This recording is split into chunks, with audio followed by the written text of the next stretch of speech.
Hello everyone, my name is Manu. My name is Manu from class 11. Today I will represent chapter 2 History, लेखन कला और शहरी जीवन. Now my first topic is Mesopotamia का अर्थ. Mesopotamia इस समय वर्तमान में इराक है. ये यूनानी भाषा के दो शब्द से मिलकर बना है, मेसोस प्लस पोटामोस. मेसोस जिसका अर्थ होता है मध्य और पोटामोस जिसका अर्थ होता है नदी. इन दोनों को मिलाकर बनता है मध्य नदी. और ये मेसोपोटामिया हमारा ये दो नदी के मध्य में बसा हुआ है, दजला और फरात नदी. और देन नेक्स्ट टॉपिक इज जानकारी के स्रोत. मेसोपोटामिया की जानकारी के स्रोत क्या क्या है, मतलब कि हमें कैसे पता चला कि वो जगह मेसोपोटामिया है. तो 1840 के दशक में पुरातत्वविद जो थे उन्हें खोज की तो उन्हें क्या मिला, उन्हें आभूषण मिले, उन्हें औजार मिले, उन्हें मूर्तियां मिली, उन्हें इमारतें मिली और की और उन्हें लिखित दस्तावेज भी मिले हैं. अब हम बात करते हैं मेसोपोटामिया की सभ्यता की. मेसोपोटामिया की सभ्यता क्या कहती है कि वहां पे खगोल विज्ञान, गणित, शहरी जीवन, लेखन कला, इन सब चीजों के लिए मेसोपोटामिया प्रसिद्ध था और यही मेसोपोटामिया की सभ्यता है. अब हम बात करते हैं सुमेरियन सभ्यता की. सुमेरियन लोग आए, सुमेरियन भाषा बोली तो उसे सुमेरियन सभ्यता कहा जाने लगा. अरामाइक सभ्यता, अरामाइक सभ्यता 1400 ईस्वी में आई थी. ये हिब्रू शब्द से रिलेटेड है. अरामाइक अभी भी इराक में बोली जाती है. और बेबीलोन, बेबीलोन 2000 ईसा पूर्व में दक्षिण मेसोपोटामिया में बेबीलोन बोलने वाले लोग आए तो उसे बेबीलोनिया सभ्यता भी कहा जाने लगा. अब हम आगे देखेंगे मेसोपोटामिया की भौगोलिक स्थिति. मेसोपोटामिया की भौगोलिक स्थिति क्या है, उसका जो पूर्वोत्तरी भाग है उसमें ऊंचे ऊंचे हरे भरे पौधे हैं सुंदर से, और पहाड़ भी है, स्वच्छ झरने हैं, जंगली फूल है. और मेसोपोटामिया के पूर्वोत्तरी भाग में 7000 ईस्वी से लेकर 6000 ईस्वी में खेती की शुरुआत हुई. और उत्तर मेसोपोटामिया का उत्तरी वाला भाग देखेंगे तो वहाँ पे क्या होता है, स्टेपी घास के मैदान है. अगर उधर स्टेपी घास के मैदान है तो उधर क्या होगा, पशुचारण और जैसी इसी बात है ज्यादा होगा.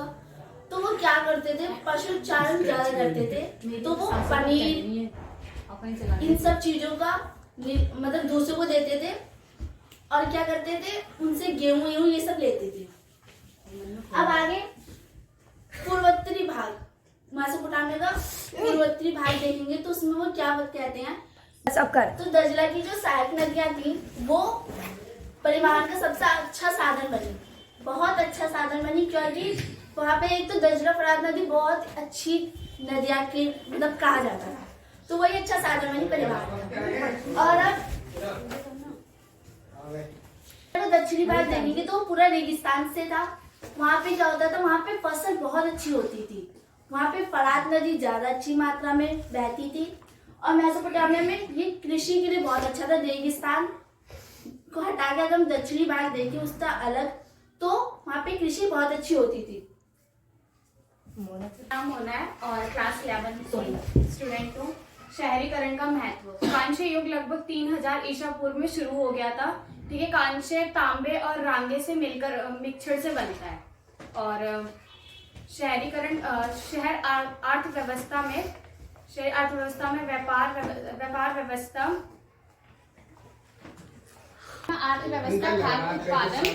खाद्य उत्पादन और व्यापार व्यवस्था की प्रदान की गई है.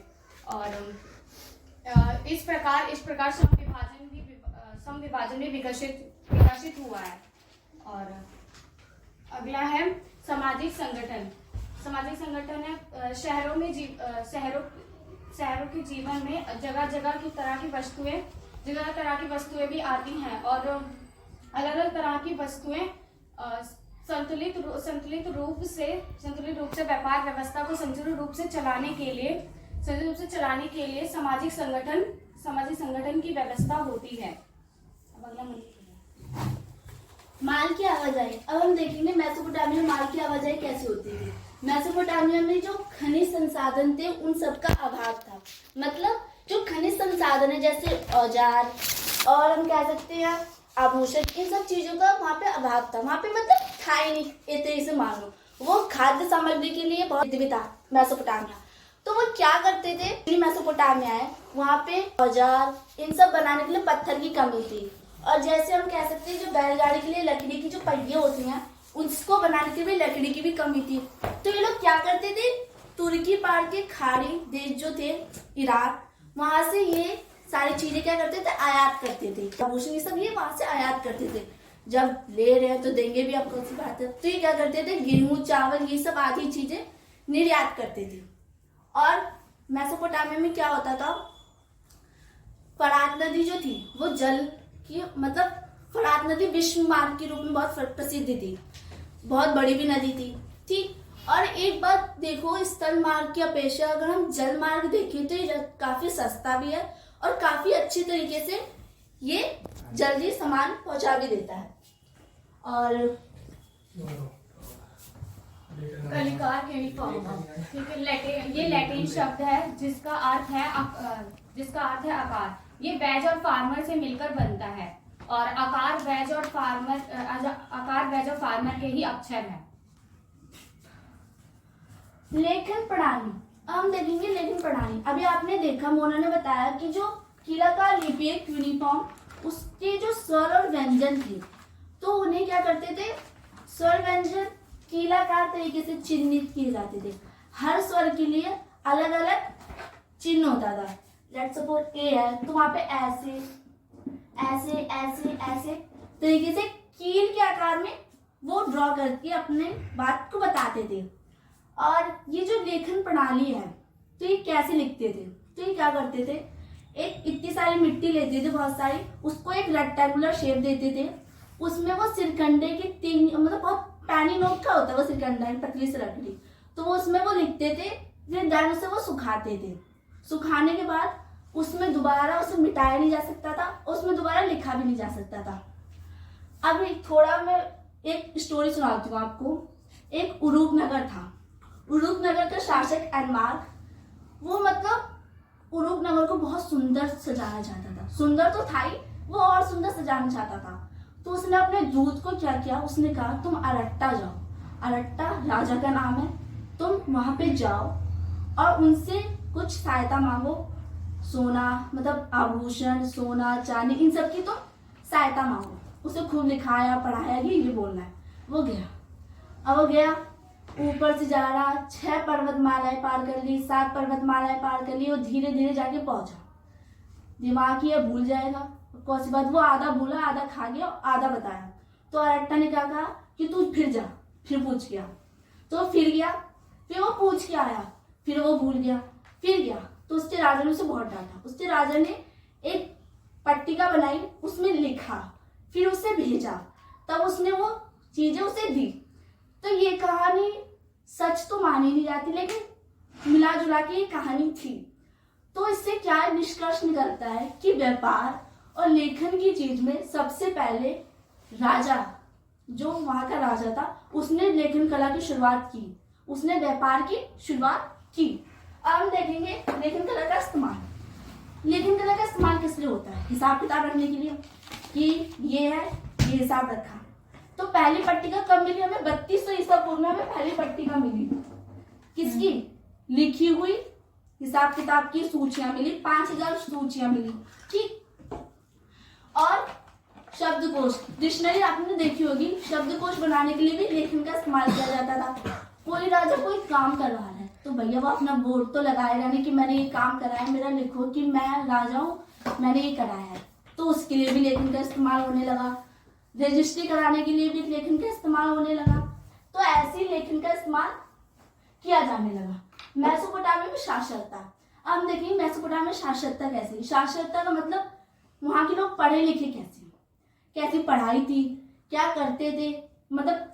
और हाँ, मेसोपोटामिया में साक्षरता को और हम डीपली देखेंगे तो वहां के जो राजा थे वो ज्यादा पढ़े लिखे नहीं थे। जो राजा पढ़ा लिखा होता था वो क्या करता था, वो अपना नाम बहुत बढ़िया अक्षरों में लिखवाता कि मैं राजा हूँ, मैं पढ़ा लिखा हूँ, तो मेरा मतलब नाम लिखो, ठीक।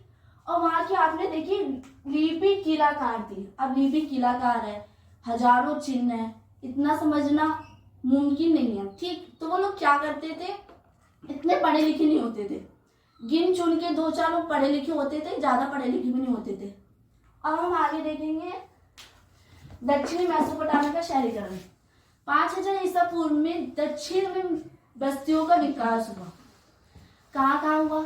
मंदिर के चारों ओर बस्तियां बसी, केंद्र विकसित हुए, औद्योगिक केंद्र, तो क्या होगा? बस्तियां बसेंगी, तब वहां बस्तियां बसी, शाही शहर बसे। ठीक, हम देखेंगे मेसोपोटामिया के मंदिर, ये मोस्ट इंपॉर्टेंट है, मेसोपोटामिया के मंदिर।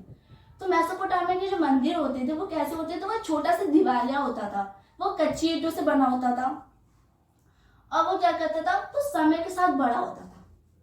जैसे हम देखते हैं समय के साथ सबका दिमाग भी बड़ा होता है, वैसे ही मेसोपोटामिया का जो मंदिर होते थे वो समय से दिवालिया होता था, जो कच्ची ईंटों से बना होता था। वो एक तरीके से घर की तरह बना होता था, क्योंकि वहाँ के लोग क्या करते थे, जो वहाँ के जो देवता थे उनके लिए भी मंदिर उनका घर है। जैसे हमारे लिए हमारा अपना घर होता है, वैसे उनके लिए मंदिर उनका घर है। ठीक, और वहाँ के जो लोग थे वो उन जो चंद्र के देवता थे, इनाम, जो प्रेम और युद्ध की देवी मानी जाती थी, इनकी पूजा करते थे। और ये लोग क्या करते थे? देवता पूजा का केंद्र हुआ करता था, केंद्र बिंदु हुआ करता था। इनके आराध्य को ये क्या करते थे? मछली, दही, घी, ये सब चढ़ाते थे। अगर इनकी कृषि में, जैसे इन्हें कृषि की, उसका जो थोड़ा बहुत अनाज है, तो वही क्या करते थे? पहले अपने आराध्य को चढ़ाते थे, फिर इधर उसका यूज करते थे। और मेसोपोटामिया के जो मंदिर थे वो समय के साथ विकसित होने लगे। जैसे जैसे समय बदला, मेसोपोटामिया के मंदिर भी विकसित होने लगे।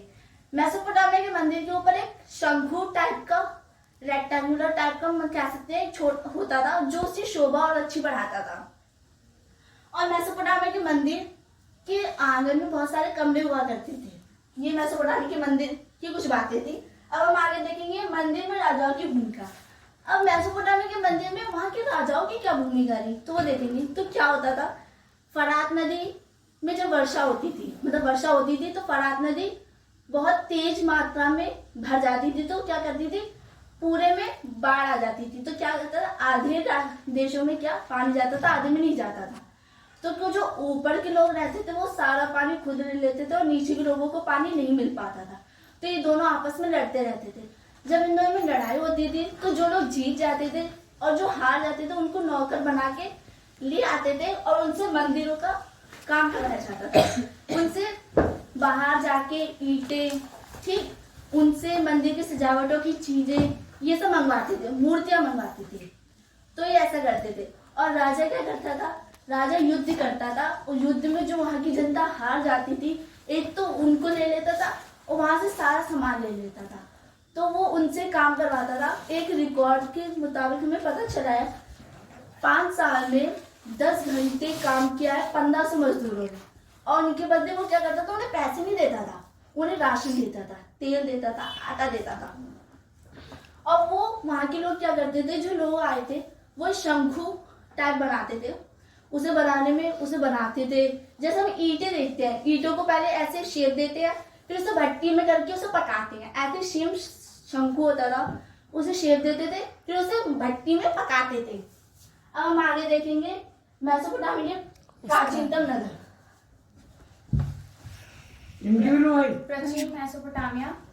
प्राचीन मेसोपोटामिया का शहर है बाबुल और निपुर, और उरुक अलेक्जेंड्रिया और अशुर का शहर है। और ये प्राचीन नगर का निर्माण भी प्राचीन मेसोपोटामिया से ही शुरू हुआ था। अभी आपने देखा प्राचीन मेसोपोटामिया के प्राचीनतम नगर। मेसोपोटामिया के पुराने नगर कैसे थे? तो 3000 ईसा पूर्व में नगरों को खोदा गया। तो हमें क्या नीचे दिखा कि वहां पे तो नगर बसे हुए हैं। 1930 के दशक में मैसूर एक ऐसा नगर था जिसकी सबसे पहले खुदाई की गई थी। 1930 में उन नगर की खुदाई की गई थी। अब हम देखेंगे उन नगर की विशेषता। उन नगर में क्या था? एकल परिवार की पद्धति। एक परिवार होगा, माता, पिता और बच्चा। ठीक, ये एकल परिवार की पद्धति थी। पिता प्रधान होता था, और वहां पे विवाह में कैसे होता था? विवाह होते थे। ठीक, वधू और वर, जो वधू वर के घर के लोग थे वो एक मंदिर में आते थे, उपहारों का आदान प्रदान करते थे, और फिर वधू को अपने घर ले जाते थे। ठीक, और उन नगर में क्या था? नगर नियोजन की पद्धति का अभाव था। नगर नियोजन की पद्धति क्या कहती है? उस नगर की जो नाली नलियाँ और घर, इन सब चीजें कैसी हैं, इसे नगर नियोजन कहते हैं। उसका अभाव मतलब कमी थी। अब उसी के समकालीन में देखिए तो मोहनजोदड़ो, उस समय ये नगर एक ऐसा नगर था जो बहुत ही सुंदर नगर कहा जाता था। उसकी नाली, ठीक, उसके रोड, उसके घर एक नंबर थे मोहनजोदड़ो के। उसी के अपेक्षा उन नगर में क्या था, गलियां टेढ़ी मेढ़ी थी, घर के अंदर नालियां थी, बारिश का पानी आता था तो वही नाली में भरता था और वही घर के अंदर भी जाता था। कूड़ा ये लोग क्या करते थे, घर के बाहर फेंकते थे। अब घर के बाहर फेंकेंगे, चला फिरी तो होगी, तो घर के अंदर भी कूड़ा जाता था। अब कूड़ा ये लोग इतना फेंकते थे कि इनके घर नीचे हो जाते तो कूड़ा ऊपर हो जाता था। फिर ये क्या करते थे, अपना घर को फिर ऊंचा करते थे। तो यही सब इनका चलता रहता था। और इसमें क्या था, एक कब्रिस्तान था, वो नगर में एक कब्रिस्तान था। तो उस कब्रिस्तान में क्या कहा गया, इस कब्रिस्तान में बहुत से लोग इस कब्रिस्तान में बहुत से लोग अपने लोगों को दफनाते थे। दफनाने के बाद उनकी चीज, उनके बर्तन, उनके आभूषण, उनकी चीज, उनके कपड़े सब उधर ही डाल देते थे। उनका मानना था कि ये जो इसके अंदर, कब्र के अंदर है, वो इन सब का यूज करेगा। उनका ये मानना था, जो उन नगर के लोग थे। अब उन नगर में अंधविश्वास भी बहुत था, अभी भी अंधविश्वास है, लेकिन उन नगर में क्या अंधविश्वास था, वहां के लोग कहते थे अगर किसी का गेट किसी के सामने वाले गेट के आगे खुले तो क्या कहा जाता था कि उसके घर में धन संपत्ति कम आएगी। उन नगर में ये भी था एक कि वहां पे खिड़कियां नहीं होती थी, घर में गेट होते थे, खिड़कियां नहीं होती थी। लोग ये कहते थे कि उनके घरों में खिड़कियां नहीं थी। वो क्या कहते थे, अगर हम खिड़कियां रखेंगे तो जो बगल वाला है, अगर हम लोग बात करेंगे गोपनीयता की, किसके पैसे खाने, तो वो सुन लेंगे, तो चोरी का, इसलिए तो वहां के लोग क्या करते, खिड़कियां नहीं रखवाते, मेन गेट होगा बस। ये वहां की एक थी। और वहां के लोग क्या कहते थे, अगर कोई किसी की पत्नी अपने, मतलब कह सकते दहलीज ऊंची होगी तो धन आएगा, ये था। अब हम देखेंगे मारीनगर भी मेसोपोटामिया का एक बहुत ही अच्छा नगर हुआ करता था। 2000 ईसा पूर्व में मारीनगर मारी शहर के नाम से बहुत प्रसिद्ध था। ये फरात नगरी थी कि उर्वरता पे स्थित था और यहाँ पे दो लोग रहते थे, एक पशुचारण और कृषि। यहाँ पे कृषि बहुत अच्छी होती थी, पशुचारण और कृषि दोनों साथ में होती थी। और मारीनगर व्यापार के केंद्र के में भी बहुत अच्छा था। वहाँ पे के जो दक्षिण में खानाबदोश रहते थे, ये क्या करते थे, कृषि को तंग करते थे। वो अपने साथ घोड़े के जो पैर के होते थे वो खान मतलब नुकीले होते थे, तो वो वहां पे उन्हें ले जाते थे, जिसके कारण कृषि खराब हो जाती, सारा नष्ट हो जाता था। और फिर वो क्या करते थे, कृषि वाले लोगों का सारा धन लूट के ले जाते थे, जिसके कारण इन दोनों में आपस लड़ाई होती रहती थी। और ये लोग क्या करते थे, पहली बात तो फरात नदी की उर्वरता पे स्थित है, तो ये भले ही खनिज संसाधनों का इसमें अभाव रहा हो, लेकिन ये इन सब चीजों में बहुत समृद्ध था, बहुत पैसा वाला देश था ये, मतलब शहर था। ठीक, ये क्या करता था, कोई भी सामान आता था तो लोड होता था, तो ये फरात नदी की उर्वरता में, मतलब एक ही कह सकते हैं, हम आज देखते हैं तो हमारे ये है हमारा, ठीक, मान लो लेट्स सपोज ये भारत है, ठीक, इसके नीचे क्या है, हिंद महासागर। तो दूर दूर से जितने भी शिप आएंगी तो यहाँ पे रुकेंगी, तो भाई रुक रहे हो तो टैक्स तो दोगे।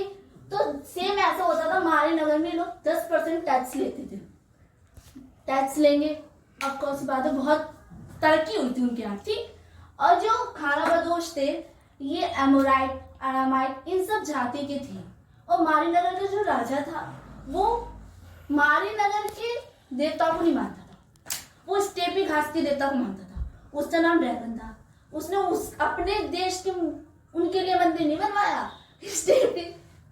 स्टेपी घास के जो देवता थे ड्रैगन, उनके लिए मंदिर बनवाया। यही थी कुछ मारीनगर की विशेषता। अब हम देखेंगे मेसोपोटामिया ने विश्व को क्या दिया। अभी हमने पूरा देखा मेसोपोटामिया का लेखन कला और शहरी जीवन। लेखन कला और शहरी जीवन का यही मतलब हुआ है कि लिखने की कला और शहरी जीवन जीने का तरीका। तो इसी को हम कह दिया इस चैप्टर ने, लेखन कला और शहरी जीवन। अब हम देखेंगे मेसोपोटामिया ने विश्व को क्या दिया। मेसोपोटामिया ने विश्व को बहुत कुछ दिया है।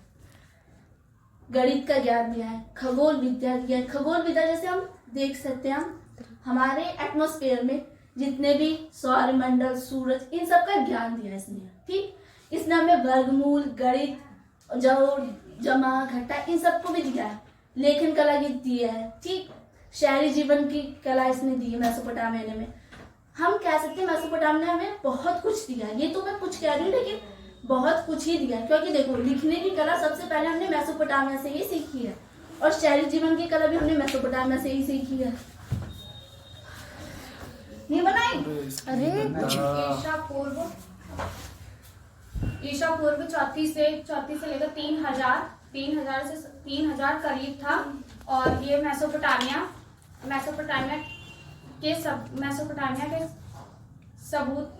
का सबूत है। हाँ भैया, ऐसा नहीं। कालगणना में हमें ये बताया गया है कि जो वहाँ पे क्या होता था। देखो इनने हमें कालगणना दी है। कालगणना में इनने क्या किया, एक साल को 12 महीने, एक महीने में 4 हफ्ते, एक दिन में 24 घंटे और 1 मिनट में 60 सेकंड, इन सब का ज्ञान किसने दिया हमें? मेसोपोटामिया ने दिया। तो यही कालगणना की थी। मेसोपोटामिया के जो लोग थे उनने यही कालगणना की थी कि कब क्या होगा। इनने सौरमंडल के बारे में भी हमें बताया है कि कब, मतलब इनके अंदर इतना दिमाग था, मतलब कुछ पूछो ही मत। तो इन्हें क्या किया, सौरमंडल में चंद्र ग्रहण कब लगेगा, सूर्य ग्रहण कब लगेगा, पूर्णमासी कब है, अमावस्या कब है, ये सभी पहले ही लिख के रख लेते थे। Thank you for this chapter presentation. मैं ये तो रख कर दूं।